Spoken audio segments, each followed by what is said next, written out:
I'd like to call to order tonight's Weathersfield School Board meeting for Tuesday, December 14th at 6:08 p.m. And I guess we will begin with the Pledge of Allegiance. Pledge allegiance to the flag of the United States of America and to the republic for which it stands, one nation, under God, indivisible, with liberty and justice for all.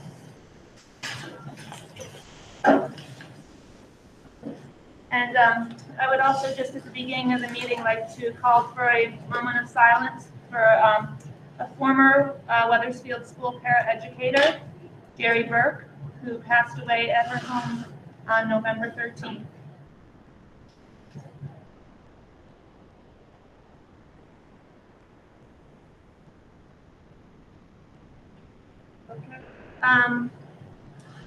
And then, are there any changes or additions to the agenda? For me, right? Okay. Next, we have the approval of the minutes from November 9th. Did everybody get a chance to look over them? I did, but it isn't part of the meeting. So Yeah, they seemed good to me. Do I have a motion to? I'll make the motion to approve the minutes. I guess I'll second it. I'll second it. So Jamie made the motion, Becky, and me, Ann is gonna second it.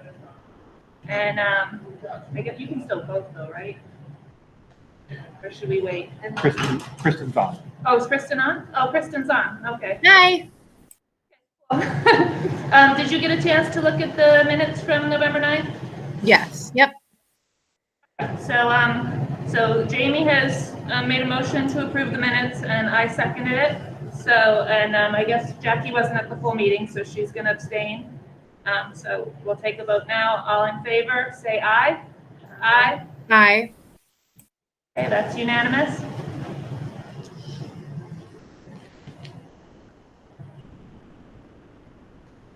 See.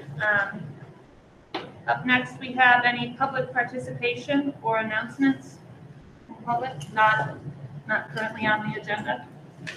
Does anyone online have anything? Okay. So then I guess we will move on to the principal's report. Brian? Thank you. Let me just get on there. All right.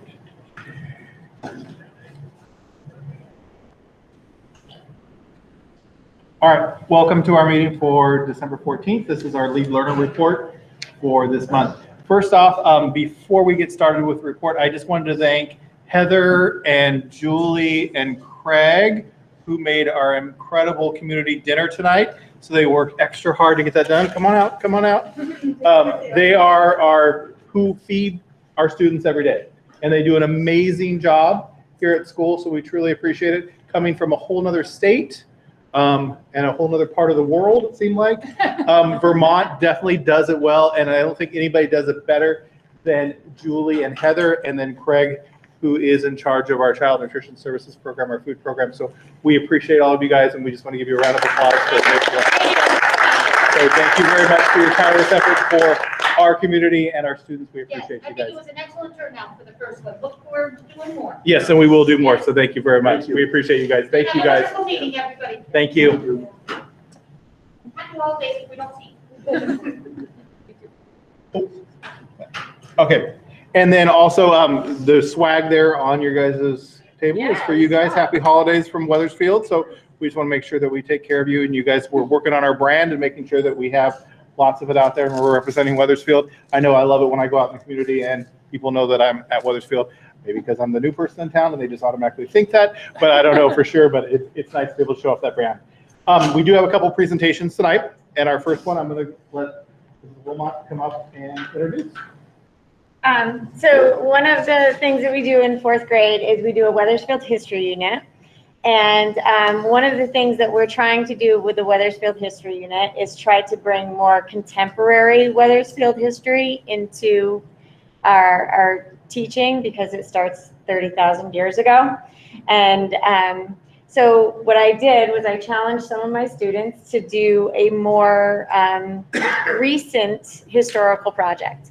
And Gwen Kelly decided to do a recent project about the last dairy farmer in Weathersfield. So I would like Gwen to come up and show you her project on the last dairy farmer.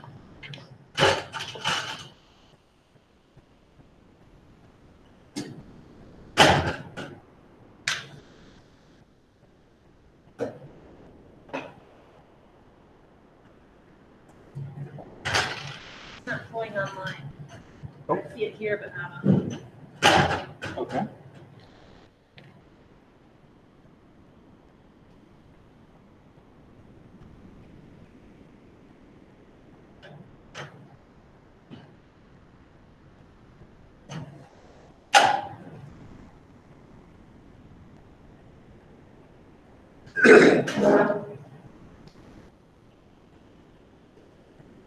Yeah, there it goes.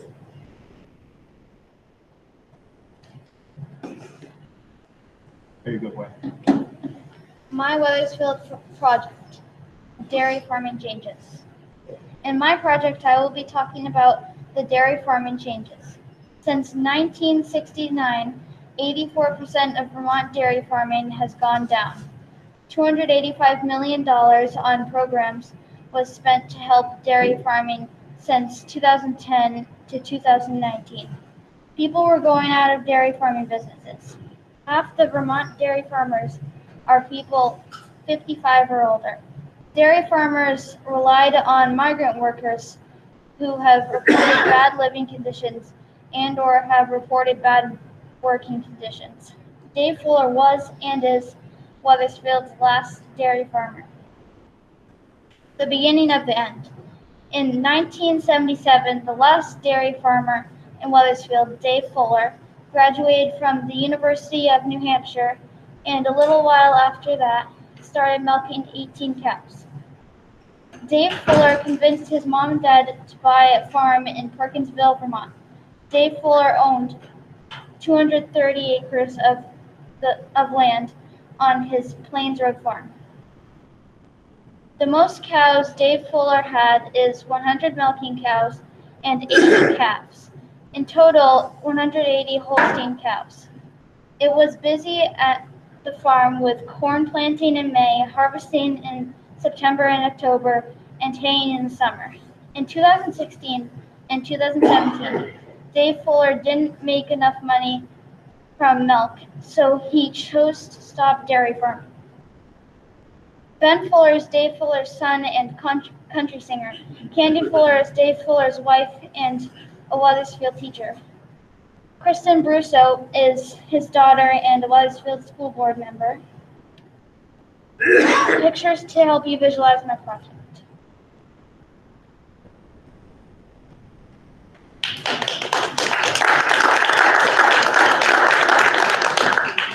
Thank you very much, Gwen. That was great. We appreciate that. Thank you. Anybody have any questions for Gwen?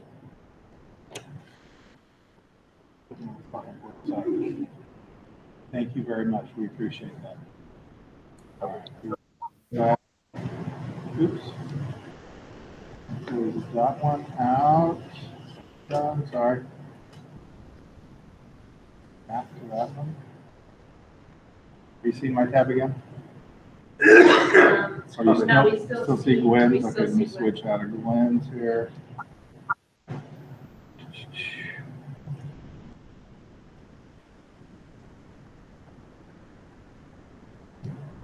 Anne Marie, you there? This is Dave Fuller.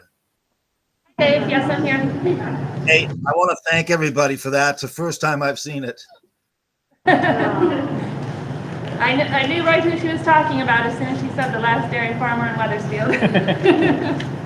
Thank you for letting us do that with you, Mr. Fuller. Really something I'm proud of to be the last, I can tell you that.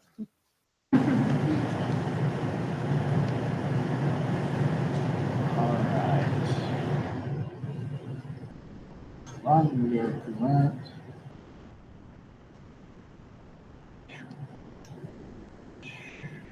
You doing share a tab, Brian? Yep. All right, you guys see my screen again? There it is, coming at you. All right. All right, next is we do have, so the other day I got the privilege of going into Mrs. Fuller, this is all about the Fullers today, Mrs. Fuller's classroom, her first grade classroom, and her students shared with me some of their ABC books. So Mrs. Fuller, I know you're there, so I'm gonna go ahead and share this and then share this tab instead. All right, you guys seeing the tabs of the students? All right, so Mrs. Fuller, do you want to introduce it? Yes, I don't have video here at home, but I definitely have audio. So as part of our Wheatley ELA program, we do an alphabet book. And I decided several years ago to do it on Weathersfield. I thought it would be, a great spiraling thing as we go on and get up to fourth grade. It just would be a nice little intro to that. So we had lots of fun learning about different things about Weathersfield, and the students got to choose their favorite page that they did. We look at pictures, we talk about it, they illustrate, and then we do a little writing about it. So I'm anxious for you to hear it. Thank you. Thank you for sharing this with us, Mrs. Fuller.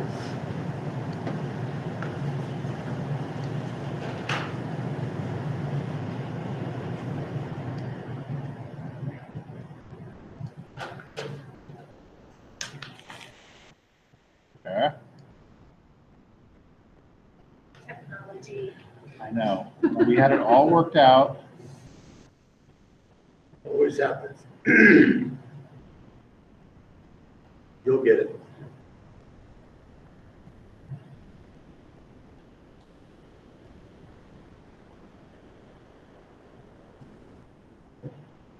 All right, hold on. Go back to your tab.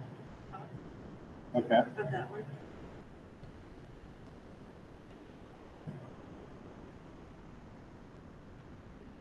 Right here. From here? Yep. I see it on the screen? Oh, awesome. B is for Dan Foster House. It was built in 1785. Today it is a museum of Weathersfield history. A is for Stepney Mountain. Its elevation is 3,140 feet. E is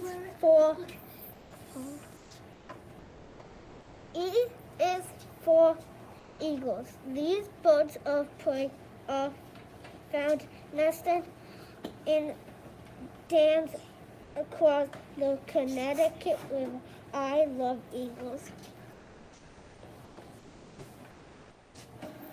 K is for lime kiln. In the 1800s, lime kiln were heated to 900 degrees to turn limestone into quicklime.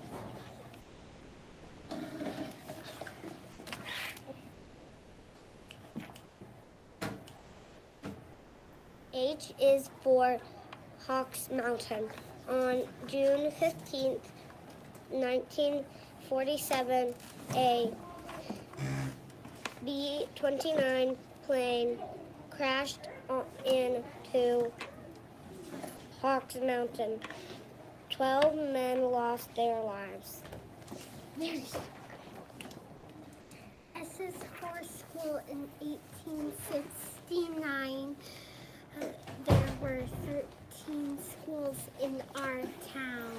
Now we only have one.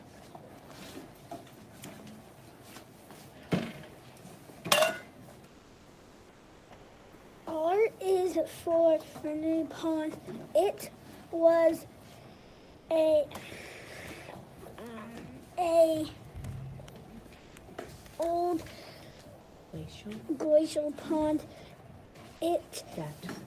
That filled it in thousands of years ago, but it became a bog.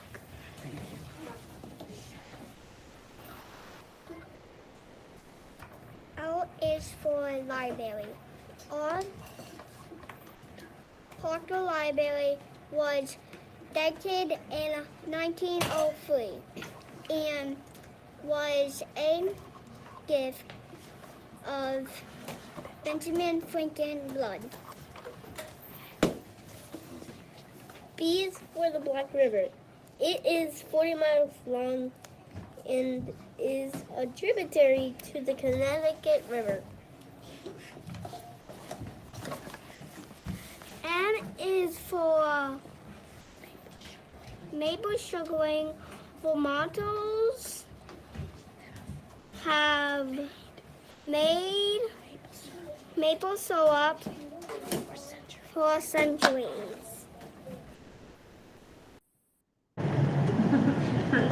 Thank you, Mrs. Fuller. We appreciate your class sharing. Thank you. It was fun. Thank you so much. Good, we appreciate it. All right, let me go back and make sure I'm sharing the right tab now.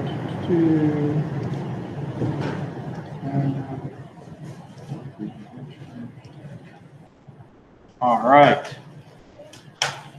All right. Now we have, so working on mental health issues here with within our SU and especially here at Weathersfield, we have Sean Perry from We Are Hope, and he's going to talk a little bit about what he does and what they do with our students. All right, so take it away, Sean. Thank you. So I'll start by saying this is the second board meeting that I've been to in 2 weeks, and it seems like I'm always behind pretty awesome presentations ahead of mine. So I don't even know if I can do well now. You know? We're setting you up. Yeah, 2 weeks in a row here. So first, I just want to thank everybody thank Brian specifically for inviting me to this board meeting. We at Hope has been part of Weathersfield and the Windsor School District for 4 years now. Do you want to see one of these?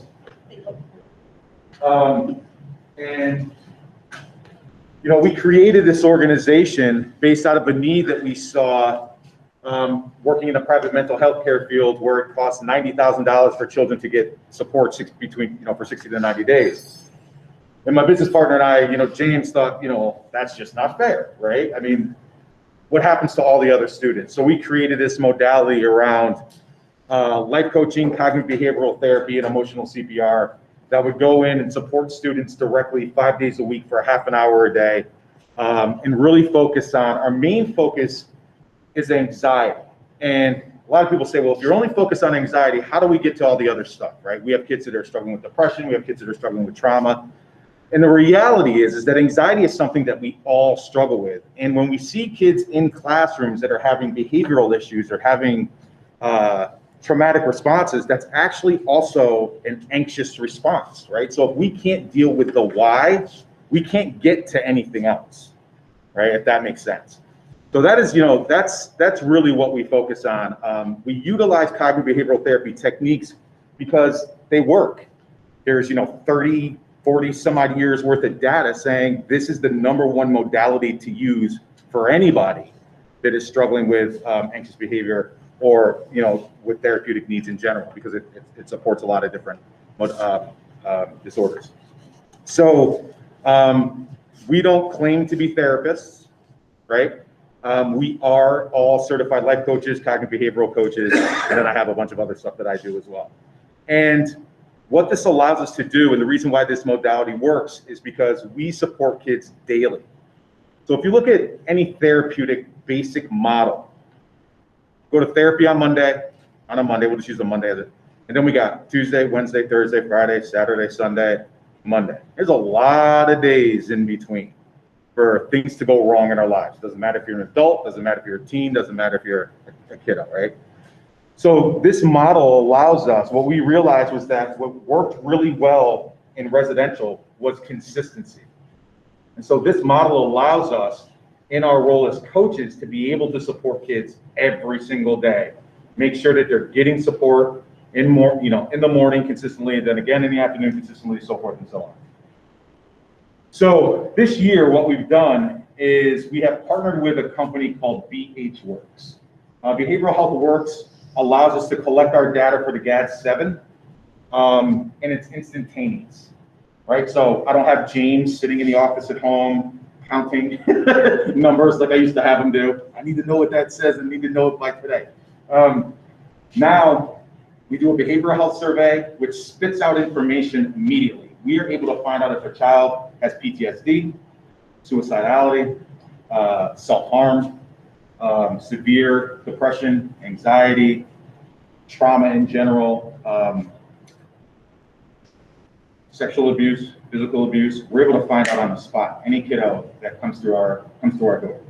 That is a tool that you basically can't put a price tag on it, right? Instead of having to wait for these things to go out to the state and this to come back, and then we don't know what's going on, we can support the child right then and there. Go down, we head down to the office and say, hey, Brian, we got an issue. Hey, this one, we have an issue. What do you want us to do? How do we support?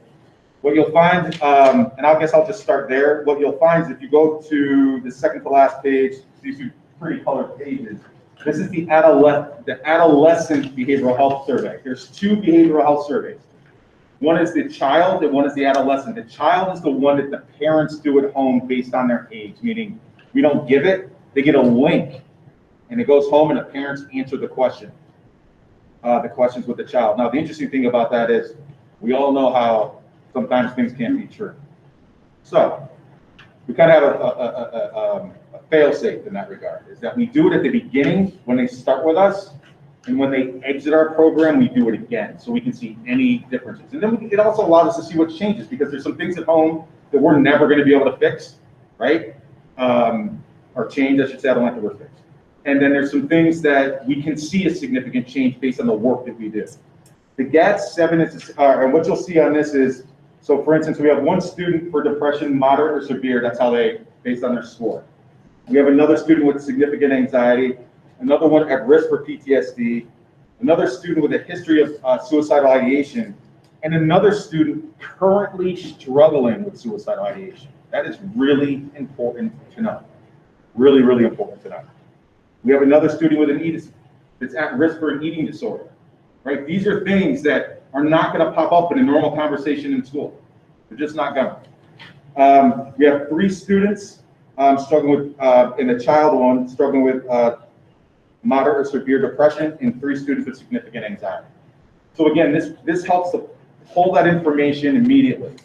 If we go back to the front, we have the GAD-7. The GAD-7 is a generalized anxiety disorder survey. Every clinician on the planet pretty much uses it.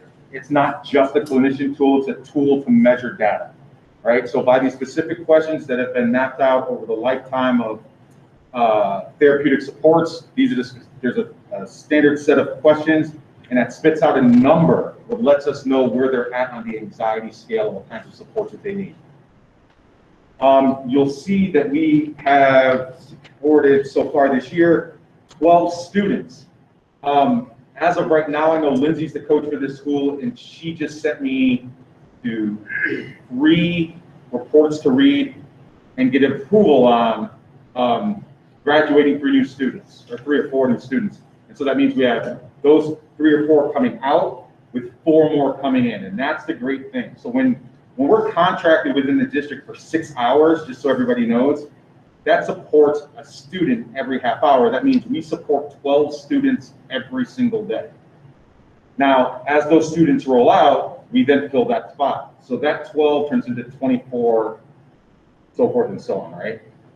So we can support, 36 to 40 some odd students this year, depending on how they're doing in the rotation of it, which again is unheard of, right? In any school in the country, just so that we're aware, there's no organization like ours in the country at all. We are the first of its kind. We've created the ground floor for it. So right now, we have, if you'll look at back to this page, we had the standard score was 11.9 on the anxiety scale on the GAD-7. After 60 days with us, so no one's graduated yet. Like I said, we have a couple students in the process of graduating at the end of this month. We're down to a 7, right? That's a huge decrease in their overall anxiety and being able to manage what's happening for them internally. Like I said, when we started this, we pride ourselves on being innovative, right? We were the first company to be this kind of company. And we were the first to be a youth coaching virtual company. So when COVID hit last year in 2020, when COVID hit in 2020, I'm not sure if everybody's aware, but we didn't have a lapse in service. There was no lapse. We were automatically virtual. All of our kids had a link. They went virtual on their laptops, and they got the support that they needed, while other organizations were trying to figure out how to make it work. That said, what we are doing now is I recently had a meeting last night with Shiba Inu, Shiba Land. I'm not sure if anybody's familiar with the metaverse. Our hope is aiming to be the very first youth mental health company in the metaverse. So we can meet people everywhere at any given time, virtually, create our own office, kind of almost reach out and touch them, if that makes sense. So we're constantly innovating and trying to do new stuff. This past week, every principal in every school that we're in received an email from us. What do your students need? Please give us a list of what your students need for Christmas, those that are struggling, or food. And so these are the things that we do within the district. We take our own money, we put it back into the district to make sure that the kids, not only the kids that we support, but other kids who may be struggling and families who may be struggling, have access to food, clothes, whatever the case may be. So yeah, that's who we are. That's what we do. Does anybody have any questions for me at all? This is the first time I've met the board here. So do you guys have any questions for me? I just want to say, I think it's great that you're actually in the schools because you can see the stressors that the kids are under and help them process it like right in the moment instead of having to wait to go to a doctor's appointment like after school and then be telling them about something, but you're able to, help them deal with that issue right as it's happening. Well, and I think that's it. Thank you. And I think that's the key. One thing that I'll say is Dr. Baker, everybody should be really thankful to Dr. Baker because he saw the vision, right, when we came to him, right, and saying, hey, look, you're going to be the first, right? I think that's what we said to you. Like, David, this is new, man. Like, you're going to be the first. You're going to be the innovator for the state of Vermont. And he has been, right? So, we recently just locked in Orleans, every school in their district. So these things are, we're growing as an organization, but our roots start here in the Windsor School District, and in Weathersfield specifically. And I'm not sure if anybody knows, but we were only here about 3 hours. No, it's like 1 or 2. 1 or 2. And now we're here for 6 hours a day. So that's really awesome. And we thank you guys for having us. And being able to support the kids is huge because parents don't have to leave their home. The services are coming directly to the kids. So any other questions, comments, concerns? Anybody on screen, question, comment? Yes? I'd have to be clear, like, we've been in here for 4 years, so have you seen different stressors over the last year's stressors? COVID? Has it changed? So when we first came, one of the biggest things that I'll say that we saw were a lot of behavioral struggles. That was kind of the thing that Jean Marie was dealing with here, is that a lot of that's what we saw. We actually had a kiddo on our caseload that we kept for 3 years. We had no problem doing it. We typically rotate him out, but she was adamant we were not to let this kid go. He had nobody else. Our hope was his only support, and so we kept him, which goes against, the rotation piece, but Jean Marie got what Jean Marie wanted. If you didn't know that. Really? Yeah, she was awesome, man. She fought for what she wanted. I loved it. So, that's what we saw. Then we saw, there's always that plateau or that plateau of this constant anxiety that is growing in our youth right now. And so one of the things is that we have to understand and realize is that our youth is more disconnected than it's ever been in human history. And so that lack of connection is causing anxiety, depression, based, on trauma, a lot of different things. So we're seeing a spike now, I believe, in trauma because of the COVID response, right? So, we're looking at parents losing jobs, parents being home, making it more traumatic than than previously. So there's a lot of things going on. So it kind of ebbs and flows, but I would say the main things that we're seeing are anxiety, depression, and trauma. Those are the things. And it ebbs and flows. I think it depends on what's going on within the community, as a whole, during that time. So, did that answer your question? Okay, thank you. Any other questions? I'm just curious, like when you teach these kids that are in the program these coping mechanisms, are you seeing them then teach the other kids at the school? Are the other kids kind of picking up on? Yeah, that's really interesting. So yeah, we do see that from time to time, and I was in the playground. I'll never forget. Not last year, the year before. I was in the playground with one kid. I was bringing him out to say, hey, let's finish up our session. And we were going for a walk. I was dropping him off, and one of his peers came up to me and says, hey, can I work with you? Can I come see you too? And I said, can you come see me too? I said, do you even know who I am? He goes, yeah, you're Sean. I go, okay, wait a second. And then he says, I said, well, do you even know what I do? And he goes, yeah, you help people with their anxiety. Kiddo was in first grade, no lie. He goes, you help people with their anxiety. And I go, what do you know about anxiety? He goes, well, I know that my father hasn't been around and I haven't seen him in 6 months and now I have to see him, so I'm pretty anxious about it. And I went, huh? I go, let me go get you the paper. I'll go see BJ right now. And and I worked with him for probably about 3 months. And so, there's a lot of kids that are having these conversations. We are seeing some significant changes. And I think the great thing about what we do is kiddos aren't forced to come see us. So every kiddo comes through kind of an interview process, if you will. They meet with the coach or they meet with me virtually, and they have to agree with it.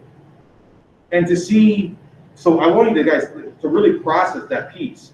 Every child who works with us has agreed to work with us, meaning they've agreed to do the work for themselves.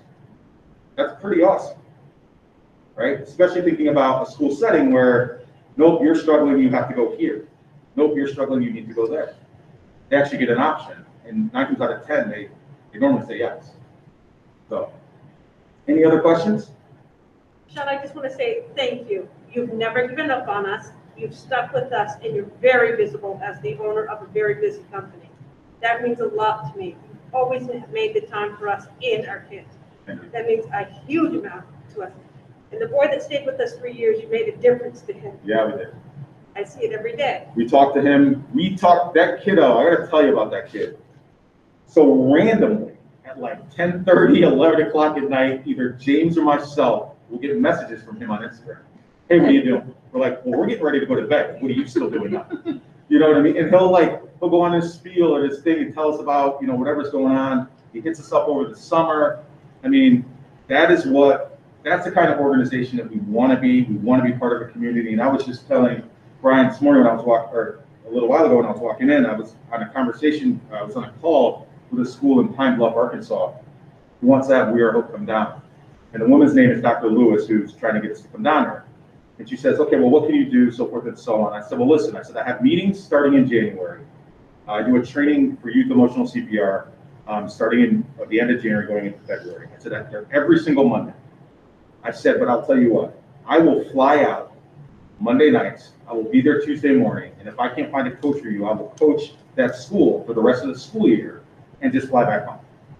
That's the level of dedication that we have. We want to make sure that if we can support somebody and it's in our power, we're going to make sure to do it. And we are grateful and thankful to Dr. Baker specifically for allowing us to be here and continuing to push our program within the district. So we hope that it continues to stay successful and we continue to work with you guys for many, many years.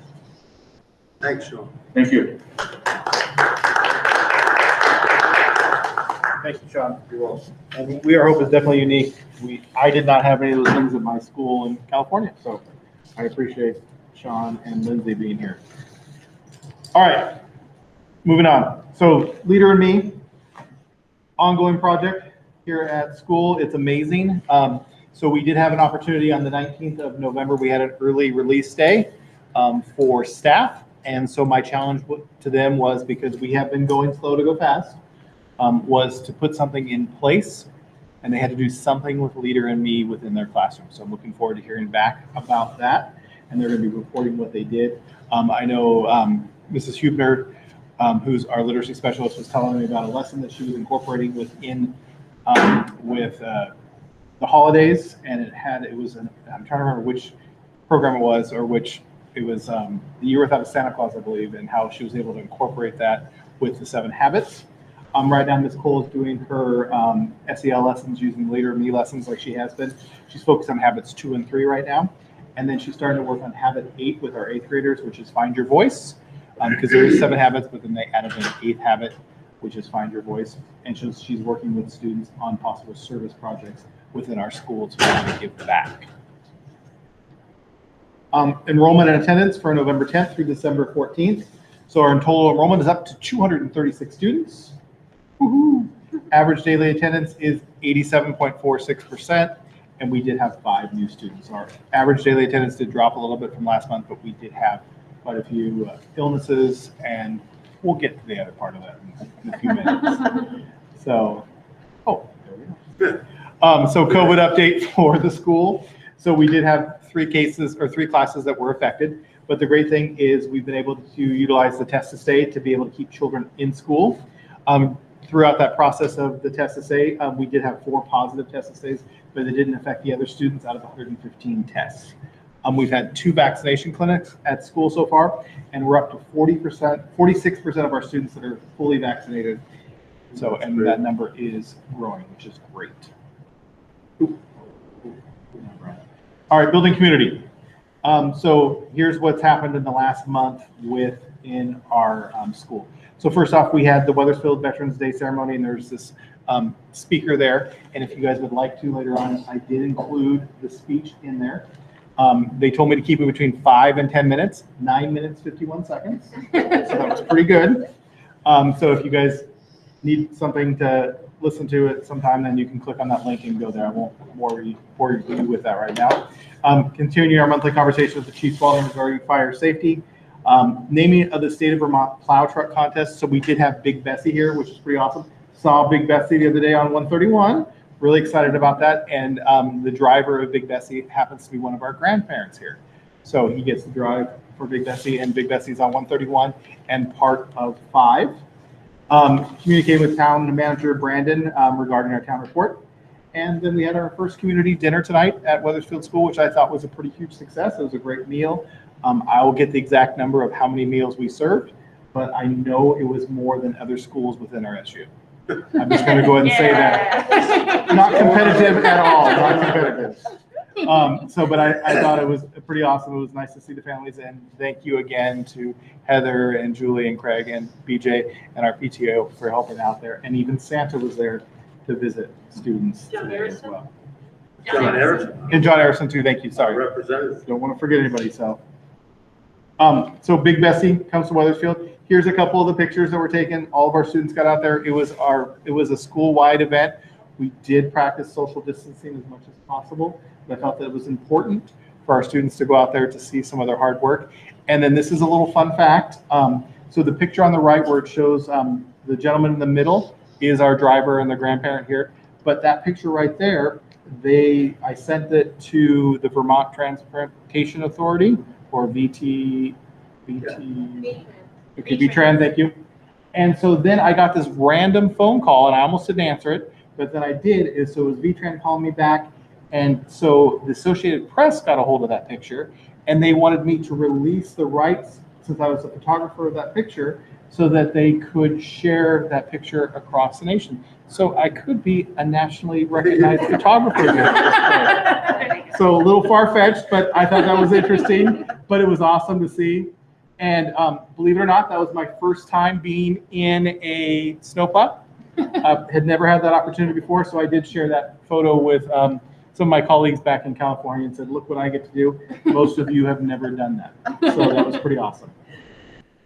Snow at school. That was also another first for me to actually have snow at school. Again, shared some of these pictures of just the snow and doing duty at recess time with the students and having to worry about not throwing snowballs at each other, making sure they're wearing snow pants and snow boots for K through 4, going over those rules. As I'm quickly doing announcements, asking BJ, okay, so what exactly are the rules for snow days? Because I was unaware of those. That was something I was unprepared for. But I was really proud of the fourth graders right there. We were able to roll the 2 big snowballs together and start to build a snowman. And so we used the bleachers out there to actually get one of the big balls up onto the other ones. It was funny, the 6th graders were trying to get it earlier in the day. That's the picture on the right.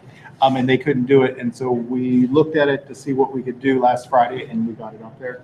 And so the students were pretty excited about that. Community outreach. So this past month, we've given out 16 family Thanksgiving baskets to our community.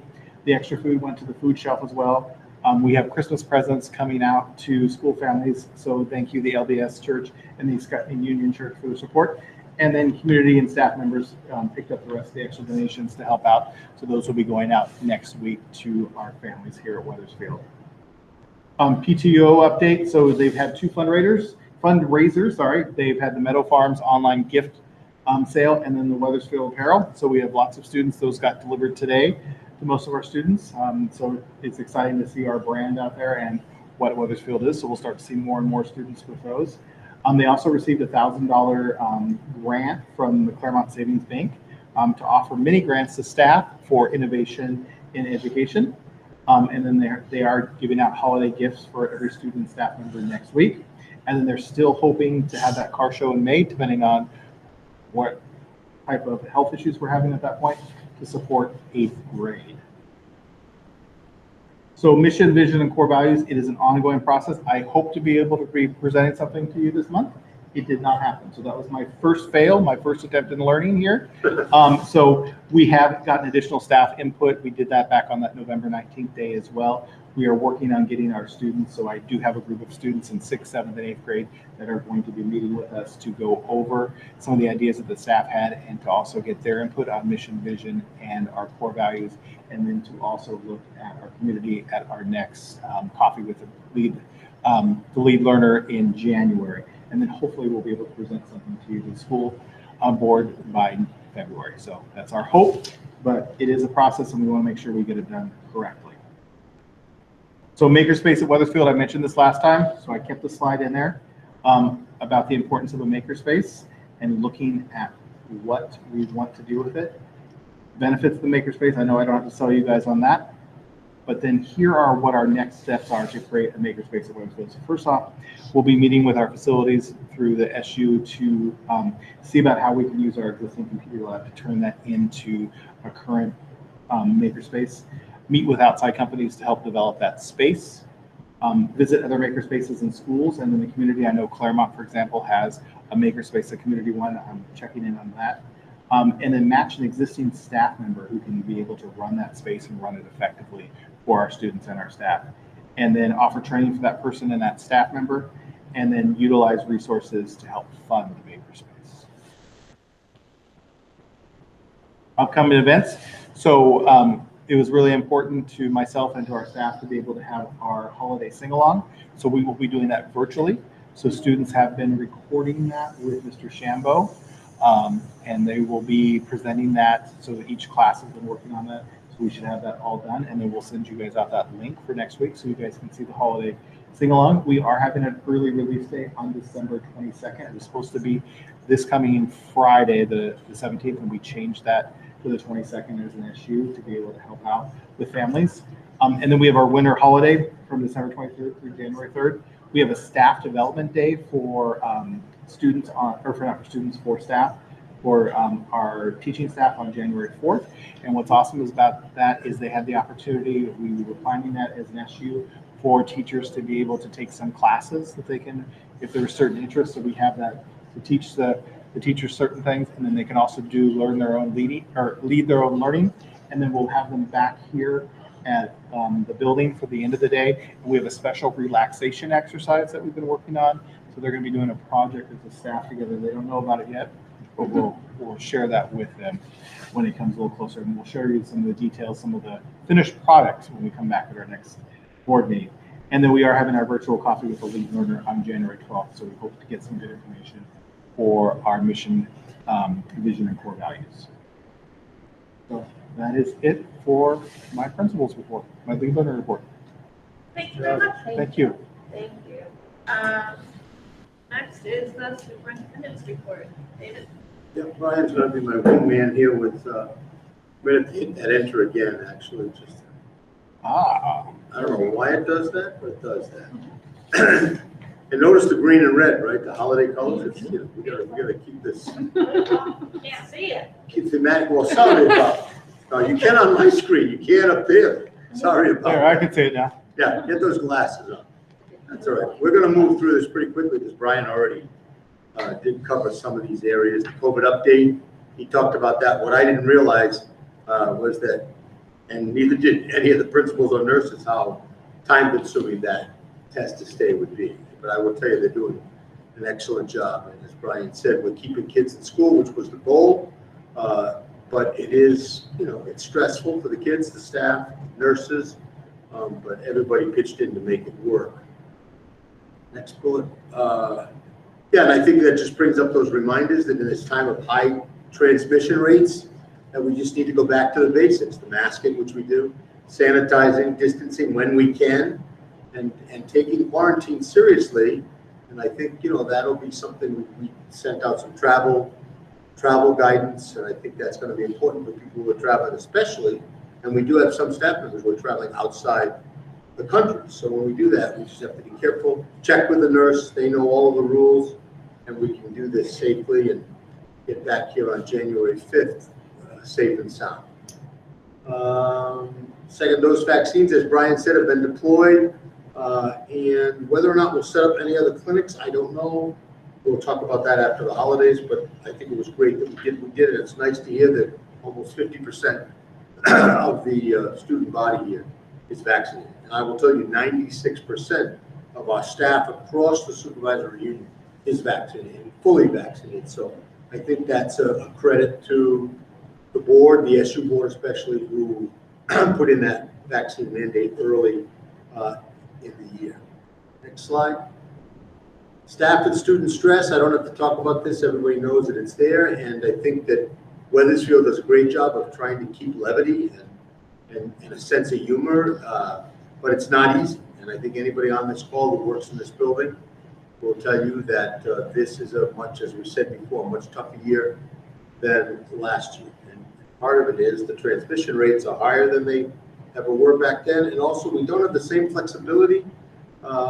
Like if we have a class, a particular class, and we had this happen, not in this building, but in another building.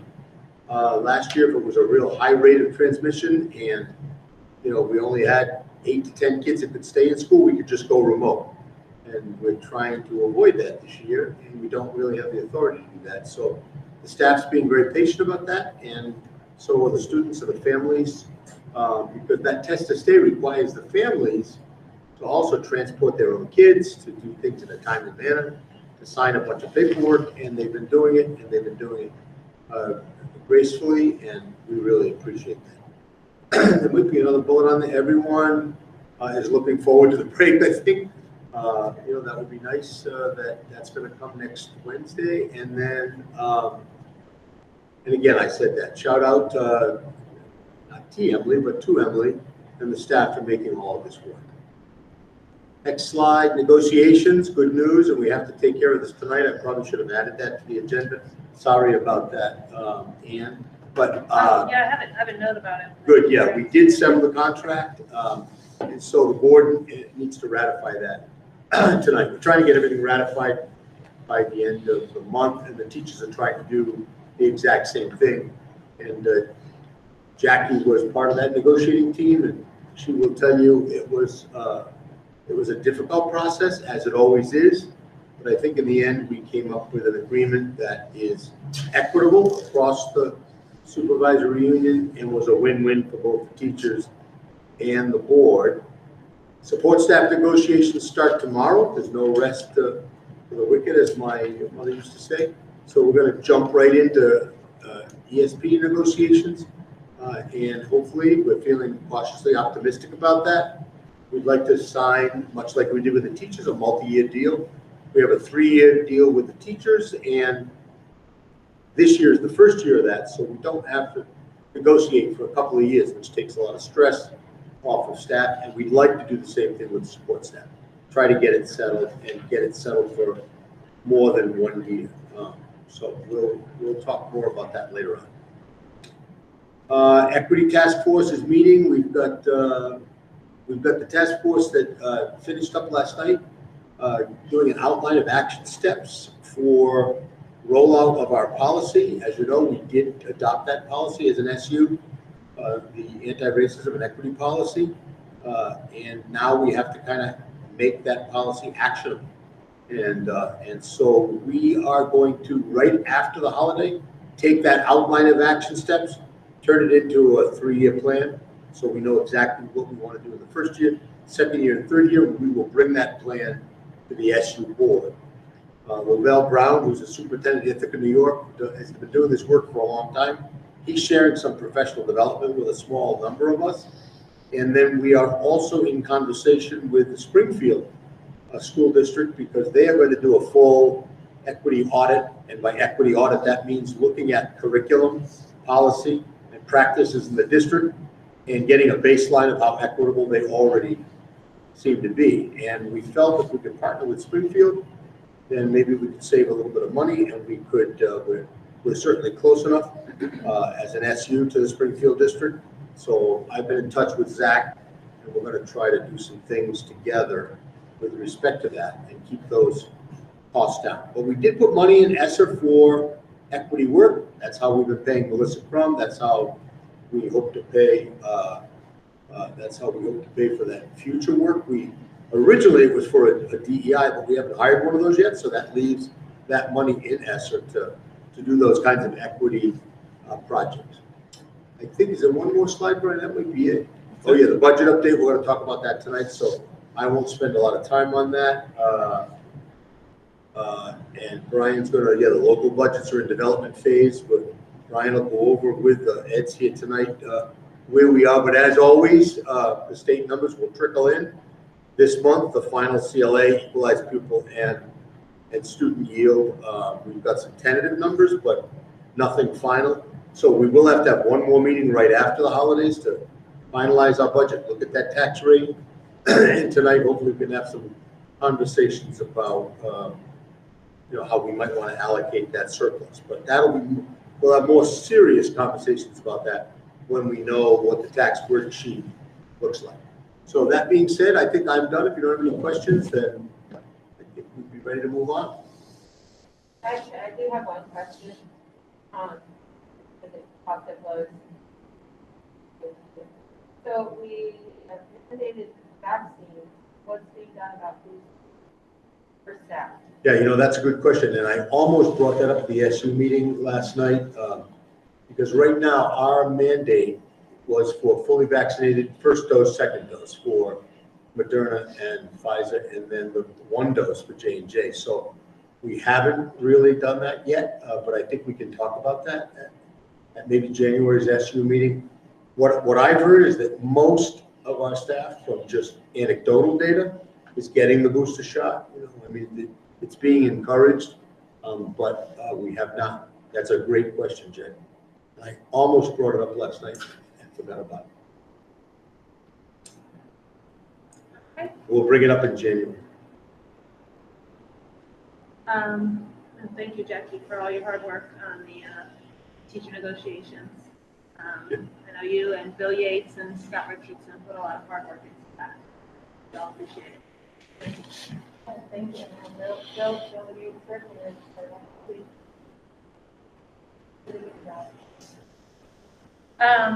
Okay, up next we have items for discussion, and the first is an athletic update, and I think I saw Jessica is on that call. Jessica, do you want to take it from here? I'm here. Can everybody hear me? Great. So just want a quick update. I'll be super quick. We have started practices for 7-8 girls basketball, and it's going really well so far. Knock on wood, everybody's following the rules and the mandates, which is nice to see. Our 7-8 boys team didn't quite have enough numbers, so we've partnered with Windsor to get them opportunity to practice with Windsor, and they're actually practicing with the JV team, which is really good considering we've lost a year of practices, which is really nice. Our K through 6 practices will begin in January, as we've discussed before. Our numbers are a little bit low, I think, for a multitude of reasons, but one of them might be COVID. So we are looking to go co-ed for 3, 4, and 5, 6. Other than that, that's our update for basketball. We are continuing with no spectators and masks required for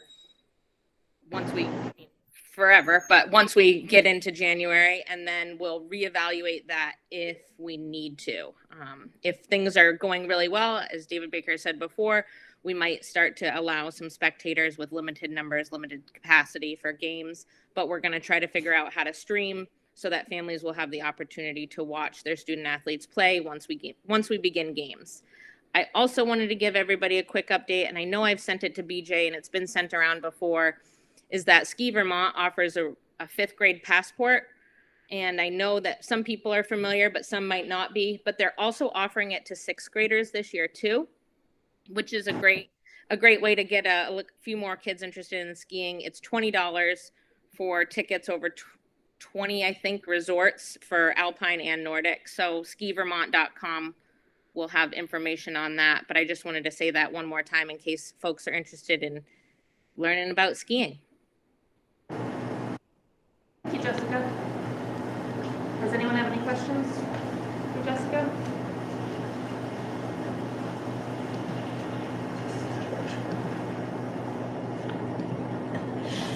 All right, next up we have the FY23 budget. Okay, so open that up.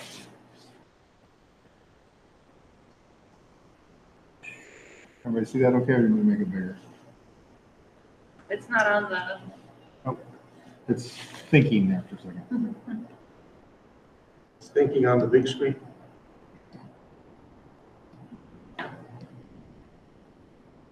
So we don't need to Yeah, there it pass is. the budget tonight, David? We're gonna... No, you don't have Until to. when? Until the next meeting? Yeah, next. So That's good, because we just got it today. So. Yeah, exactly. that's my fault. I'm sorry. I thought I sent it to you guys earlier, so I take ownership for that one. So our FY23 budget is the one that we presented last time at our November 9th meeting. And so that's the one that's highlighted in yellow for that column. And so that has our wages, benefits. And then this is with the recommendations from the BAC. And what the recommendations were was adding the world language teacher, and then also the 2 para positions that we had from past years to put those back into the budget. We were unable to fill those positions once people vacated them right at the start or right before the school year started. And so we had taken those out. And so the BAC suggested that we put those back in. So if we wanted those positions again, we had them. So that's the difference in that, where you see that the wages and the benefits went up. Everything else right now is exactly the same because we're waiting for the final numbers from the town to be able to go there with the tax rates. So I'm just having a little hard time reading the part where it says the percentage increase. So 4.21% is what the new percentage increase is, and the original budget presented before was 1.61. I think I can actually look. I can make it bigger now. Came up.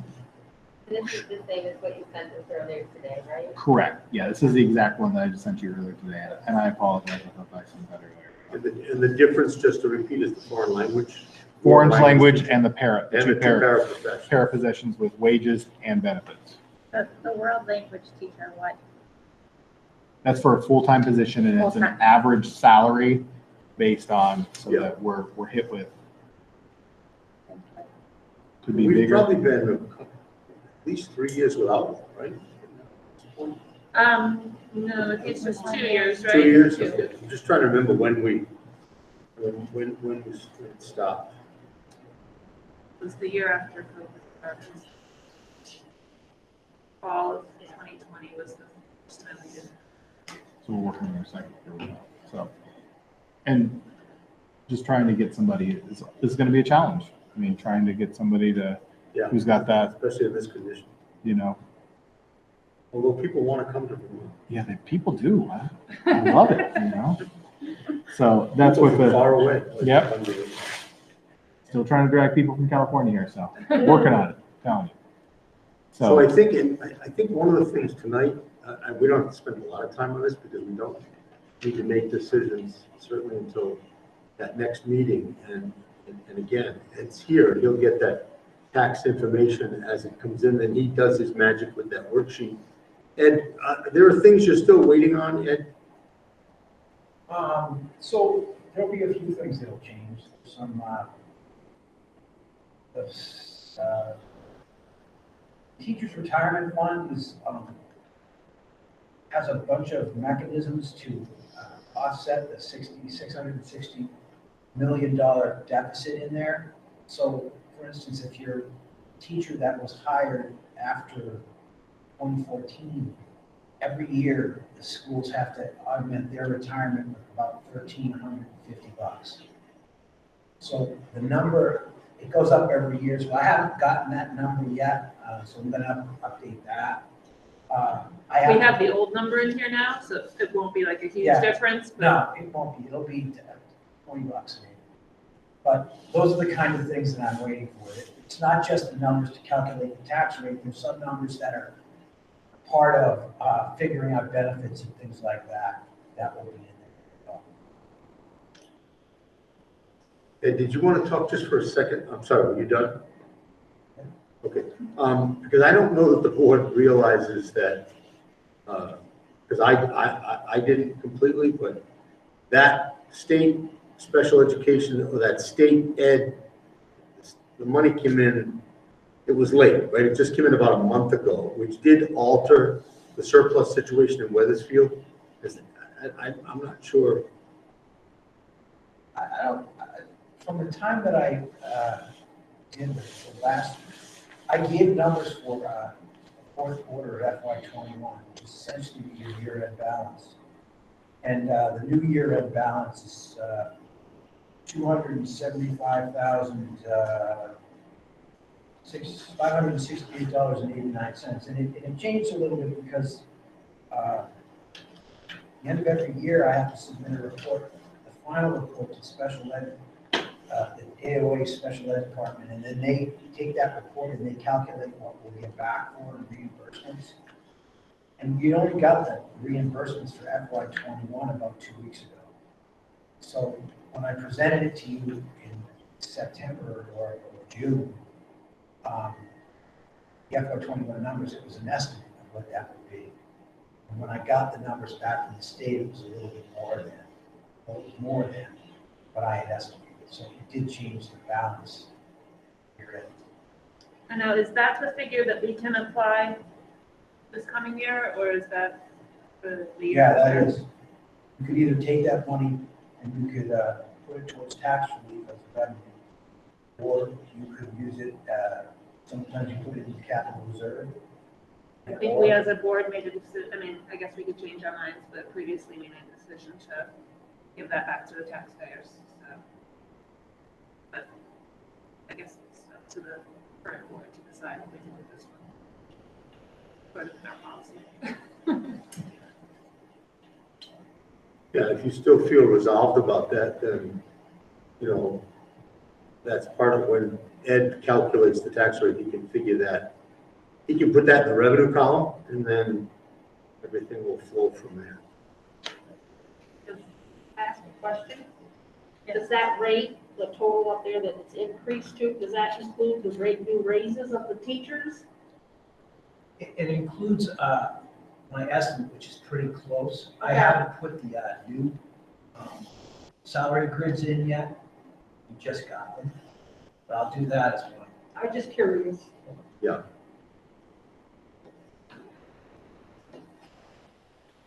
How are we doing with our tuition, our high school tuition numbers?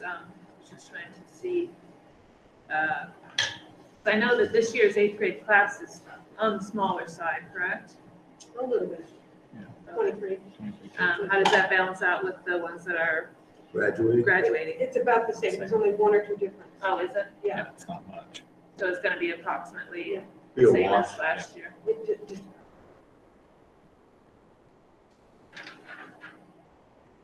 Have we gotten any, like rates from our schools that we send to? Your announced tuitions, Yeah, yeah, we're starting to get some of those. and then are they, They're relatively, they're right around what my estimates were. okay.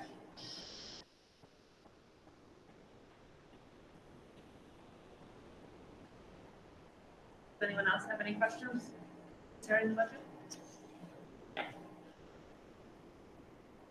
I think we should, my only comment would be that when we set our agenda for January, I don't even have the date in front of me, but that we should probably, carve out a good chunk of time to finalize, talk about tax rates, and we've even begun sort of preliminary discussion about how you're gonna present the budget and those kinds of things, so I think we'll be I okay. would like to definitely invite the BAC to be at our next meeting. That would be nice,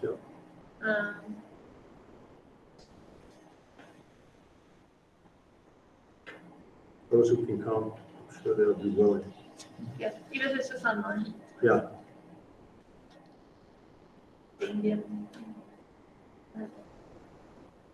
I guess we all need to kind of look over and digest it a little bit, but thank you very much. Yeah, stay tuned. And thank you to the BAC for all their hard work. Definitely take your suggestions into account and think about them and about the budget and figure out what we feel is best for the school and for the taxpayers of Weathersfield.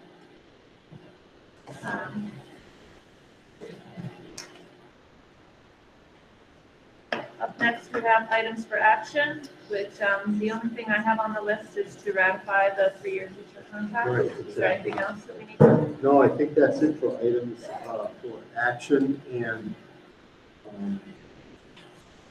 are you ready to just talk about that now? Yeah. The contract, yeah. So I think the good news on the contract side, and Jackie, certainly if I leave anything out, let me know. We worked for probably 6 months, throughout the summer. I mean, it was kind of an interesting negotiations, but we got there. I think the good news is we did get a 3-year contract, which would include 21-22, which is this year, 22-23, which is next year, and 23-24, which is the year afterwards. And the total new money increase, which doesn't mean this is what everybody's salary increase is, but it's new money to our districts, was 3.7%. And then the second year, 3.6%, and then, no, the other way around, 3.6%, 3.7%, 3.7%. And I think on top of that, the other big change was that there was a very inequitable matching annuity at Heartland. And so there was some agreement as a compromise that we would start offering a match up to 1% of a person's gross salary at a 50 cents to every dollar that the employee puts in. We would put in 50 cents. And then the Heartland teachers who had a 2% match, they agreed that those who had the 2% match would be grandfathered, but everybody after that, even Heartland, will only get the 1% match. So it sounded fair, it sounded equitable as we moved forward. Jackie, did you want to comment on that? Yeah, I think it's important to say that we are the only other school district other than Hartford that offers that. That's right. So that's huge. That offers a lot for teachers. Yeah. Other school districts down in our area. Yeah. So if you couldn't hear Jackie, what she said was there are only 2 districts, certainly in our region, Hartford and now Windsor Southeast, that offer an annuity match by the employer. And what we were trying to do, and the board was committed to this, is attract and keep, teachers, treat the ones we have well, but also be attractive. Right now, we know the employment scene is competitive, and so that was just a way. Our base is going to go up a little bit, but more importantly, I think we'll be able to tell new teachers that are interviewing with us that, look, we do have an annuity match. you know, and that can, you know, 25, 30 years of an annuity can really pay off for retirement later on down the road. So I think the board really worked hard. There were a couple of other articles where it was just grammatical changes and some spelling. For example, one part, our introduction to the contract talks about 4 school districts. So it goes back to when we were 4 school districts. We just changed 4 to 3. So little things like that. But I think the big pieces were the 3-year contract, percentage increases, and the 1% annuity match. I think people deserve a lot of credit for the work they put into that. Mark has his hand raised. Mark, go ahead. Would anybody like to address the changes in STEP for the public information? That's a good point, Mark, because at the beginning of negotiations, one of the things that the board was feeling strongly is that there were too many steps. Number one, that takes a young teacher too long to get to that top step, but also those top steps were starting to get unsustainable. And I know that Jackie used that often in negotiations, that we need to be able to sustain these salaries. So in trade for that 3.6, 3.7, 3.7, each of the 2 years, not this year, but next year, we lop off 2 of those bottom steps. And the third year, we lop off 2 more. So right now we have 27 steps. Next year, we'll have 25 steps. And then the year after, we'll have 23 steps. So that makes that right-hand corner, the top, kind of compresses it a little bit. And I think that was sort of hard fought, but I think it was a win-win for both teachers and the boards. Thanks for bringing that up, Mark. And the reason for that was to be able to offer new teachers Exactly. more money. A more competitive starting salary. Exactly. Thank you, Jackie, and everyone else involved.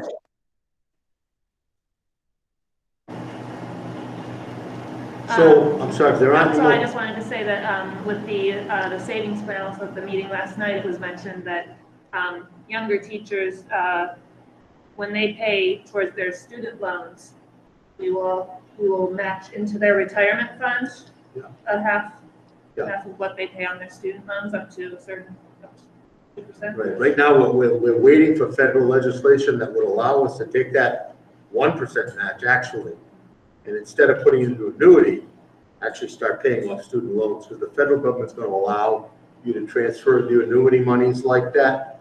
But they haven't adopted that yet. But if they do, there's nothing stopping us now from doing that. So that'll be another benefit for young teachers. Yes.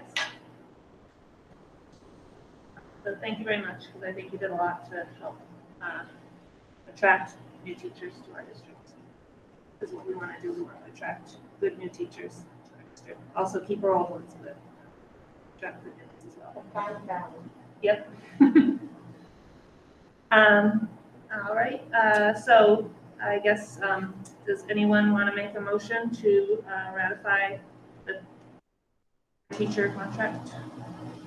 I'm not sure exactly how we should word that, David. Yeah, I think that's it. I think the motion would be to ratify the contract, the teacher's contract for the years 21, 22, 22, 23, and 23, 24, as presented by the negotiating team. I don't know if you got that, Becky, but that sounds like it would be what we need to say. Mark has his hand raised. May I make that motion? You may. Thank you. I'll second. This is Kristen. Amy got it first. Oh. You got to She's be right here, here. Kristen. Yeah, darn. Okay, David, do I need to take a roll call on? Yeah, you probably should. Yeah. We'll do a roll call on this vote. Okay, and we'll start off with Jackie. Jackie says aye. Jamie? Aye. Jamie says aye. Kristen? Aye. Aye. And Mark? Aye. Aye, and I also say aye. So that's unanimous. Yeah, good work. Thank you, everybody who worked so hard on this, and thank you to the teachers as well. I think we came up with an agreement that everybody can be a little bit happy with. Yeah. And Becky, you got that motion, Becky? Yes, I got to make a motion to ratify the teacher's contract for the years 2022, 21-22, 22-23, 23-24, as presented by the negotiating team. Perfect. Does that sound good? Correct. Well done. All right, we need to set the next agenda, which, let me just look at my calendar here. Yeah, let's look at the date. Would be, January 12th? Right, no, sorry, I'm on the wrong year. 11th. I was in 2021. Okay, yeah, the 11th. Is everybody good with that? That worked for everybody. I think that'll be early enough, especially if all our reports are written, to basically get it. All right, so our next meeting will be January 11th at 6 p.m. And the major item for discussion will be the FY23 budget. And we'd like to have the BAC here along with Ed. Yes. And You'll take care of inviting the VAC. Yep. Right? I don't know if you think Larry should be here or not. I'll ask him. I think he could be sure. Ed's done most of the work on the local budget.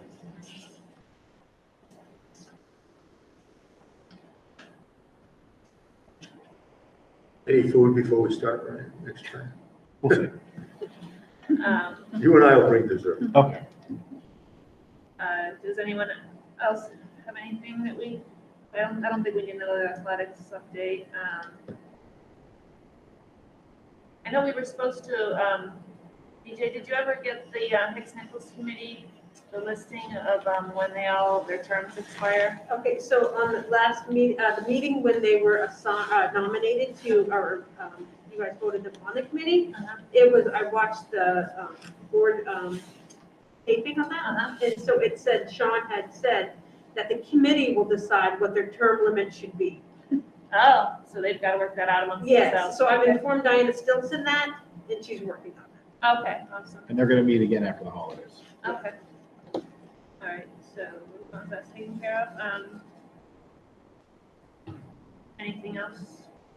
So what do you have on? You got the budget, Just have obviously, the which will be budget a right good now. part of the night.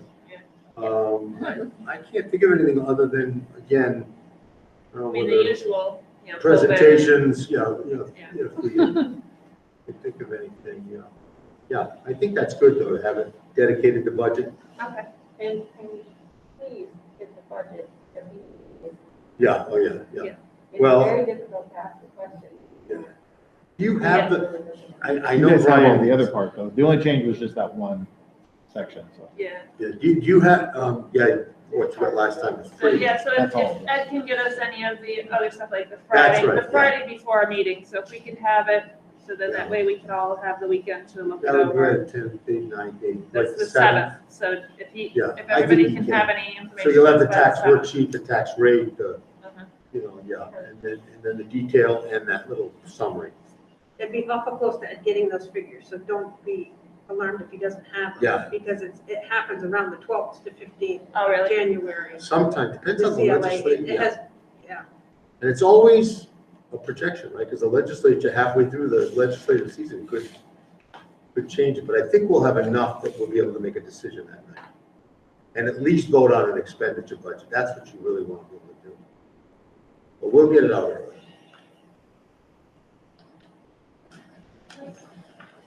If we think of anything else, we can always add it on. No, it's just all budget. Okay, do we need any executive session? Is there any new? I think we're good. Yeah. All right, I guess I'll take a motion to adjourn. It's like the quickest meeting ever. I'm working on a new record. You are. You definitely have the record for the SU. I guess if nobody's gonna make a motion, we're gonna be stuck here for I'll another make half the hour. motion to adjourn. Nobody wants to go. I think Jamie just made it. Jamie made the motion to adjourn. Do I have a second? Jackie seconded. Get it, relax. Okay. All in favor, say aye. Aye. Aye. Good night, everybody. Thank you. Good night. Happy Holidays, holidays. everybody. Happy holidays.